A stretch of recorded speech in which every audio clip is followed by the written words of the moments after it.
Hey, I'm Billy Allen here at Gordon Bay Marine, here to give you some tips on how to make docking your boat easy. If you're new to driving a wakeboard boat, it's important to recognize the handling is much different than an inboard-outboard or an outboard. Since the propeller is in a fixed position tucked beneath the stern of the boat, steering is controlled by a rudder positioned behind the propeller.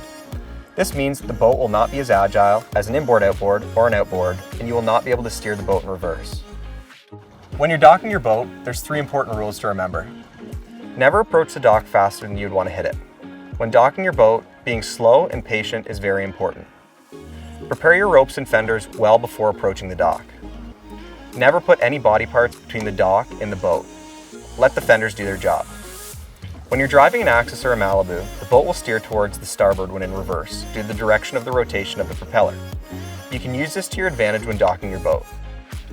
You want to approach the dock at a 45-degree angle with your nose pointed inward. Remember, take it slow.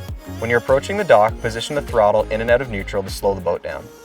As your nose comes close to the dock, use reverse to pull the stern into the dock. Allow the fenders to do their work and catch the boat. It is always better to dock on the driver's side when possible.